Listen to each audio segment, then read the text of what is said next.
اگر آپ اس مکس میں مزید نائٹروجن شامل کرنا چاہیں تو موجودہ نائٹروجن کے پاس عمل کرنے کے لیے زیادہ نائٹروجن ہو جائے گی، جس کے نتیجے میں یہ زیادہ امونیا بنانا شروع کر دے گی، یعنی ری ایکشن یقینی طور پر دائیں جانب چلا جائے گا جب تک کہ یہ خود کو توازن میں نہ لے آئے۔ اسی طرح کچھ امونیا ہٹانے سے بھی یہی اثر ہوگا، یعنی ٹوٹنے کے لیے کم امونیا میسر ہوگا، لہٰذا امونیا کے بننے کا عمل عارضی طور پر نائٹروجن اور ہائیڈروجن کے بننے کے عمل سے تجاوز کر جائے گا اور ری ایکشن دوبارہ دائیں جانب شفٹ ہو جائے گا حتیٰ کہ توازن بحال ہو جائے گا۔ 8 سال کے بعد جرمنی کے کیمیا دان فریڈز ہیبر غالباً دنیا کا ذہین ترین شخص ہوگا جس نے وہی کام کر دکھایا جو لی چیٹلیئر کرنا چاہ رہا تھا اور جس کے نتیجے میں اسے اپنے لیب اسسٹنٹ کی جان گنوانی پڑی۔ ہیبر کو اس بات سے کوئی مسئلہ نہیں تھا کہ اس عمل کو ہیبر پروسیس کا نام دے دیا گیا تھا، جسے کیمیائی دھماکہ کرنے والی اشیاء بنانے کے لیے استعمال کیا گیا تھا، جس نے سینکڑوں ہزاروں لوگوں کو ورلڈ وار 1 اور 2 میں مارا، لیکن سائنس میں کوئی جیتا یا ہارا ہوا نہیں ہوتا۔ ہیبر پروسیس نے بے شمار لاکھوں جانیں بچائی بھی ہیں، کیونکہ نائٹروجن کو فکس کرنے کی اہلیت نے کیمیکل فرٹیلائزرز کو ممکن بنایا اور بنیادی طور پر جدید ایگریکلچر میں انقلاب برپا کیا ہے۔ یہاں پریشر کو زیر غور رکھنا بھی ضروری ہے۔ جب آپ ہیبر پروسیس کی مساوات کو دیکھتے ہیں، مثلاً آپ دیکھ سکتے ہیں کہ گیس کے 4 مول گیس کے 2 مول بنا رہے ہیں، لہذا فارورڈ ری ایکشن والیوم کو کم کر دیتا ہے جبکہ ریورس ری ایکشن اسے بڑھا دیتا ہے۔ یہاں یہ بات اہم ہے کہ پریشر زیادہ والیوم والے ری ایکٹنٹس پر زیادہ سٹریس ڈالے گا بنسبت کم والیوم والی پروڈکٹس پر، لہذا ری ایکشن دائیں طرف شفٹ ہو جائے گا، جس کے نتیجے میں زیادہ امونیا پیدا ہوگا۔ جس قدر وہ کم پریشر پر ہوتا ہے، بلا شبہ انڈسٹریل ہیبر پروسیس نے یہ کر دکھایا۔ پریشر کے 200 ایٹماسفیئر پریشر کو کم کر کے اسی دوران الٹا اثر ہوگا اور ری ایکشن اس سمت میں رونما ہوگا جو پریشر کو واپس وہاں لے آئے گا جس مقام پر وہ پہلے تھا۔ اس ویڈیو کو دیکھنے کے بعد آپ سب کو ایکلیبریم کے بارے میں اچھی معلومات حاصل ہو گئی ہوں گی۔ ایک کیمیکل ری ایکشن میں جو اشیاء آپس میں ری ایکٹ کرتی ہیں انہیں ری ایکٹنٹس کہتے ہیں، اور اس کے نتیجے میں بننے والی اشیاء پروڈکٹس کہلاتی ہیں۔ مثال کے طور پر جب ری ایکٹنٹس H2 اور O2 آپس میں ری ایکٹ کرتے ہیں تو پروڈکٹ H2O بناتے ہیں۔ زیادہ تر ری ایکشنز جن میں پروڈکٹس دوبارہ سے ری ایکٹنٹس بنانے کے لیے ری ایکٹ نہیں کرتے، irreversible ری ایکشنز کہلاتے ہیں۔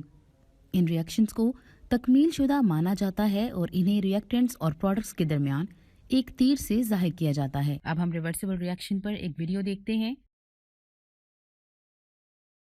جب ہم ایگ فرائی کرتے ہیں تو ناممکن ہے کہ ہم اسے دوبارہ فرائی کرنے کے بعد واپس پہلی شکل میں لا سکیں۔ بہت سے ری ایکشنز اسی انداز میں رونما ہوتے ہیں، ایک دفعہ رونما ہو جائیں تو ناقابل واپسی ہوتے ہیں۔ ایک عمدہ مثال میگنیشیم کے جلنے کی لے لیں، جو جل کر میگنیشیم آکسائڈ بناتا ہے۔ ریورسیبل ری ایکشنز وہ عوامل ہیں جن میں بنی ہوئی مصنوعات واپس اپنی اصلی حالت میں جا سکتی ہیں، اور یہ عمل کسی بھی سمت میں رونما ہو سکتا ہے۔ یہ ری ایکشن کے تیر کا نشان ہم ریورسیبلٹی کو ظاہر کرنے کے لیے استعمال کرتے ہیں۔ ریورسیبل ری ایکشن کی ایک مثال امونیم کلورائڈ کی تھرمل ڈیکمپوزیشن ہے، جس کے نتیجے میں امونیا اور ہائیڈروجن کلورائڈ بنتے ہیں۔ امونیم کلورائڈ کو ایک بوائلنگ ٹیوب میں رکھیں اور برنر استعمال کرتے ہوئے اسے گرم کریں۔ اس بات کا دھیان رہے کہ یہ عمل فیوم کپ بورڈ میں رونما ہوا ہے، کیونکہ امونیا اور ہائیڈروجن کلورائڈ دونوں ہی کروسیو گیسز ہیں۔ اگر ہم سرخ لٹمس پیپر کو بوائلنگ ٹیوب کے منہ پر رکھیں تو یہ نیلا ہو جائے گا، جو کہ امونیا کی موجودگی کی تصدیق کرتا ہے۔ جب نیلا لٹمس پیپر سرخ ہو جائے تو یہ ہائیڈروجن کلورائڈ کی موجودگی کی تصدیق کرتا ہے۔ بوائلنگ ٹیوب کو آگ پر سے ہٹا دیں اور ٹھنڈا ہونے دیں۔ ٹیوب کے منہ کے قریب نظر ڈالیں تو آپ کو سفید کرسٹلز نظر آئیں گی۔ یہ امونیم کلورائڈ کے کرسٹلز ہیں۔ یہاں کیا واقع ہوا ہے؟ یہاں امونیم کلورائڈ نے تھرملی ڈیکمپوز ہو کر امونیا اور ہائیڈروجن کلورائڈ بنائے ہیں۔ بنے ہوئے امونیا اور ہائیڈروجن کلورائڈ نے آپس میں عمل کر کے امونیم کلورائڈ بنایا ہے، لہٰذا یہ ایک ریورسیبل ری ایکشن ہے۔ امونیم کلورائڈ کی تھرمل ڈیکمپوزیشن کو بعض اوقات سبلیمیشن کا رد عمل کیوں کہا جاتا ہے؟ ویڈیو کو روک کر برائے مہربانی اس پر غور فرمائیں، اور جب غور کر چکے تو ویڈیو کو دوبارہ سے پلے کر لیں۔ یہاں آپ کو اس بات کا اشارہ ملتا ہے کہ حالتوں کی تبدیلی کے بارے میں غور کریں کہ حالت کی تبدیلی کے دوران مادہ کو کیا ہوتا ہے۔ جب کوئی مادہ ٹھوس حالت سے گیسی حالت میں جاتا ہے تو یہ کہا جاتا ہے کہ یہ سب لائم ہو گیا ہے۔ حالت کی یہ تبدیلی کوئی رد عمل نہیں ہے کیونکہ مادہ بذات خود تبدیل نہیں ہوا۔ ہماری مثال میں ٹھوس امونیم کلورائڈ گیسی امونیم کلورائڈ نہیں بناتا، بلکہ حرارت کے زیر اثر یہ ڈیکمپوز ہو کر امونیا اور ہائیڈروجن کلورائڈ بناتا ہے، لہٰذا یہ سبلیمیشن کا عمل نہیں ہے۔ ریورسیبل ریاکشن کو جاننے کے بعد اب ہم ڈائنامک ایکولیبریم کیا ہے اس کو سمجھنے کے لیے ایک اور ویڈیو دیکھتے ہیں۔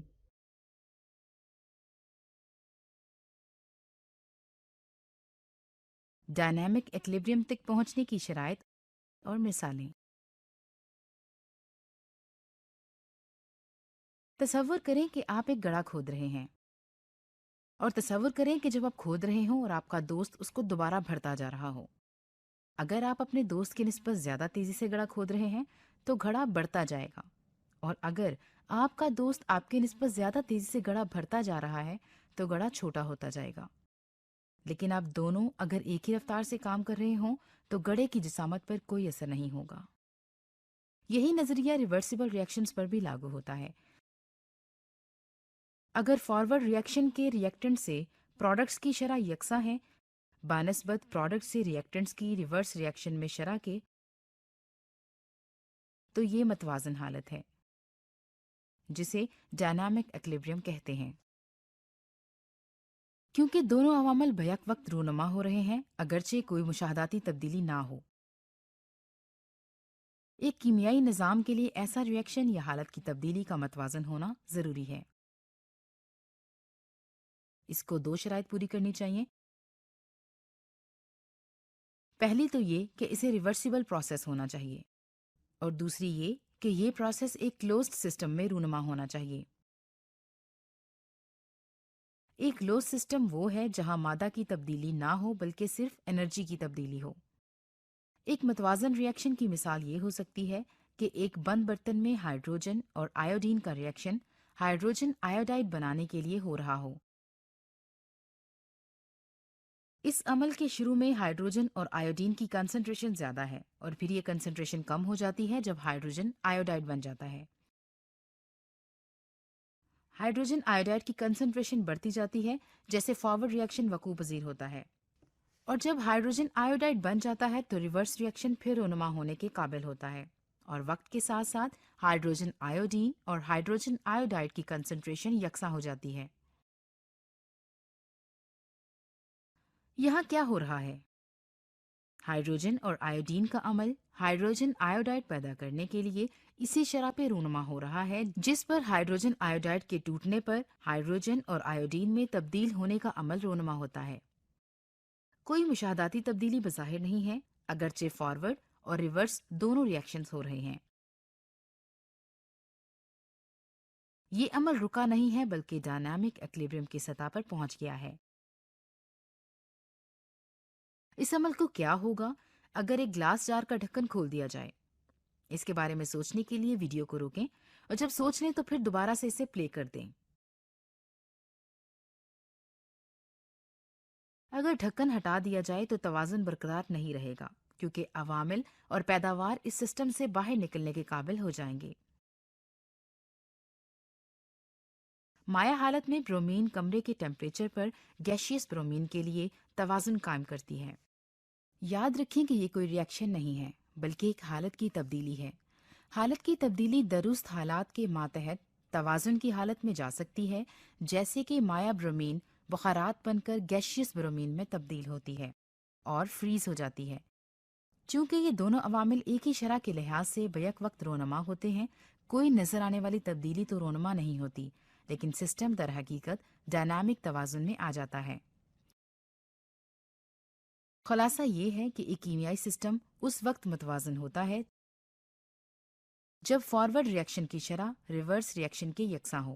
کوئی مشاہداتی تبدیلی بظاہر رونما نہیں ہوتی، لیکن ریئیکشن دونوں اطراف میں رونما ہو رہا ہوتا ہے، لہٰذا اسے ڈائنامک ایکولیبریم کہتے ہیں۔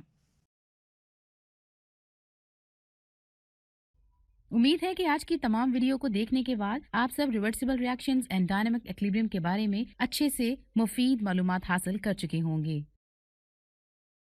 اب ہم اسی ٹاپک سے متعلق ایجوکیشن گیم یا سیمولیشن دیکھتے ہیں۔